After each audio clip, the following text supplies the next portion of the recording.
Estudo do Catecismo da Igreja Católica, com o Padre Bruno Leonardo Braga. Desejei ver com a inteligência o que acreditei. Santo Agostinho. Tuas asas que nos elevam em contemplação.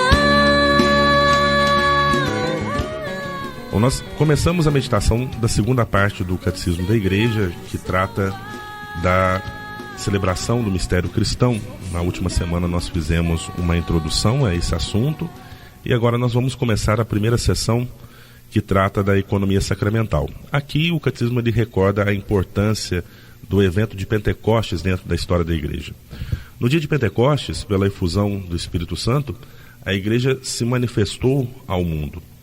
O dom do Espírito, ele inaugurou um novo tempo na dispensação do mistério. É o tempo da Igreja, durante o qual Cristo manifesta, torna presente e comunica sua obra de salvação pela liturgia da Igreja até que ele venha. Então entendemos assim que a obra redentora, salvadora, libertadora que Deus realizou em seu Filho Jesus Cristo na sua vida, que é o mistério da encarnação, essa obra ela vai se tornando nossa.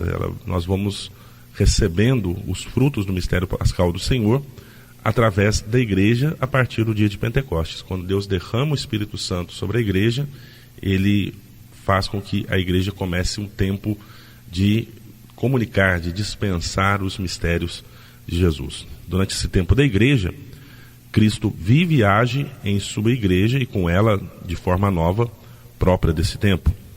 E Jesus vai agir justamente por meio dos sacramentos, aquilo que a tradição do Oriente e do Ocidente chamou de economia sacramental, que consiste na comunicação ou na dispensação dos frutos do mistério pascal de Cristo na celebração da liturgia sacramental da Igreja.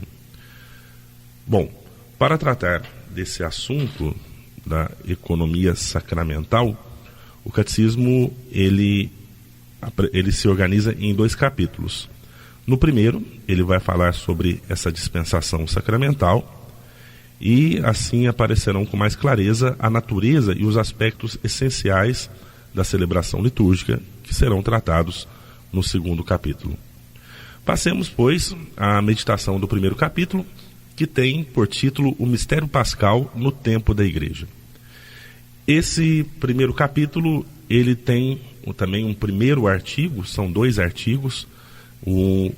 No primeiro se trata da liturgia como obra da Santíssima Trindade, e no segundo se trata do mistério pascal nos sacramentos da Igreja, ou seja, vai tratar daquilo que são os elementos comuns da celebração de todos os sacramentos.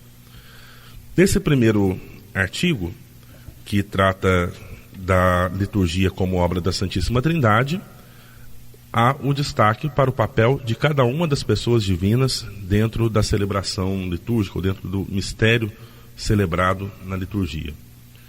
Hoje falaremos sobre o lugar do Pai. E como o próprio título já manifesta e resume, o Pai, ele é a fonte e o fim da liturgia. Introduzindo a reflexão sobre o Pai na liturgia, o Catecismo toma o hino que nós encontramos na primeira carta, ou melhor, o hino que nós encontramos na carta de São Paulo aos Efésios, no capítulo 1, dos versículos de 3 a 6. Ouçamos o que nos diz o apóstolo. Bendito seja o Deus e Pai de nosso Senhor Jesus Cristo, que nos abençoou com toda sorte de bênçãos espirituais nos céus em Cristo. Nele, escolheu-nos antes da fundação do mundo para sermos santos e irrepreensíveis diante dele no amor. Ele nos predestinou para sermos seus filhos adotivos por Jesus Cristo, conforme o beneplácito de sua vontade, para louvor e glória de sua graça, com a qual ele nos agraciou no bem-amado. Aqui, nesse trecho da carta de São Paulo aos Efésios, nós encontramos uma centralidade no termo bênção ou abençoar, que acaba sendo um movimento em duplo sentido.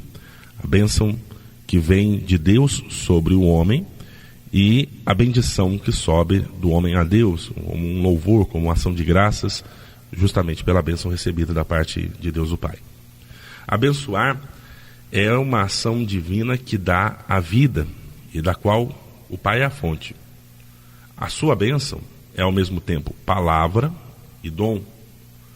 E no sentido inverso do ser humano para Deus, aplicado ao homem, o termo significará como palavra adoração e como dom a entrega ao seu Criador na ação de graças.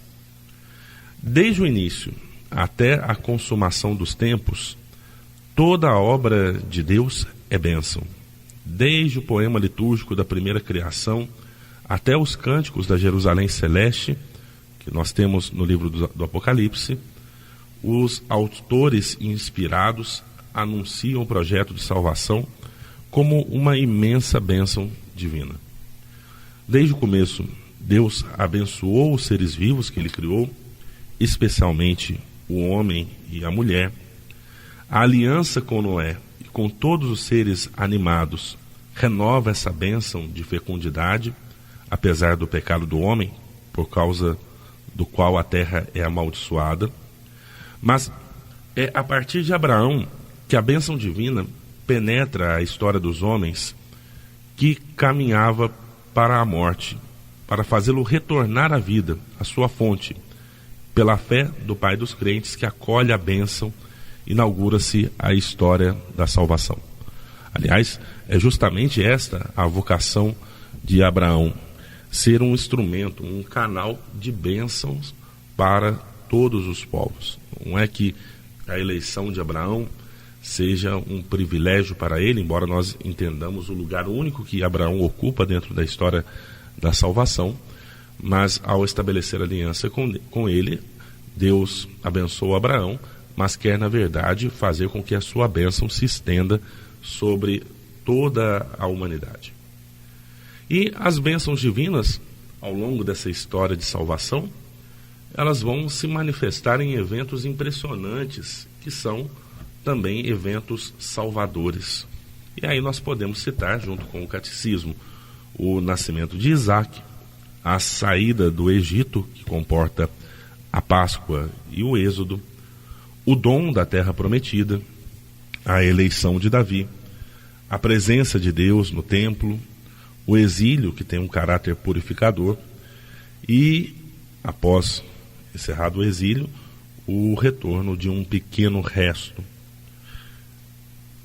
Dentro do Antigo Testamento, nós temos ali a lei, os profetas e os salmos, que vão tecendo a liturgia do povo eleito e lembram essas bênçãos divinas e, ao mesmo tempo, lhes respondem mediante as bênçãos de louvor e de ação de graças. Na liturgia da Igreja, a bênção divina é plenamente revelada e comunicada. O Pai é reconhecido e adorado como a fonte e o fim de todas as bênçãos da criação e da salvação.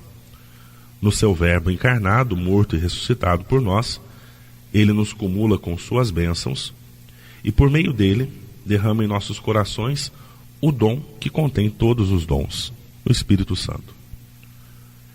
Compreende-se, então, a dupla dimensão da liturgia cristã como resposta de fé e de amor às bênçãos espirituais com as quais o Pai nos presenteia. Por um lado, a Igreja, unida ao seu Senhor e sob a ação do Espírito Santo, bendiz o Pai por seu dom inefável, mediante a adoração, o louvor e a ação de graças. Por outro lado, e até a consumação do projeto de Deus, a Igreja não cessa de oferecer ao Pai a oferenda de seus próprios dons e de implorar que Ele envie o Espírito Santo sobre a oferta, sobre si mesma, sobre os fiéis e sobre o mundo inteiro, a fim de que, pela comunhão com a morte e a ressurreição de Cristo sacerdote e pelo poder do Espírito, essas bênçãos divinas produzam frutos de vida para louvor e glória de sua graça. Então, assim, nós meditamos sobre o lugar do Pai dentro da celebração do mistério cristão, dentro da liturgia, e no próximo programa, na próxima semana, nós vamos tratar sobre a obra de Cristo na liturgia.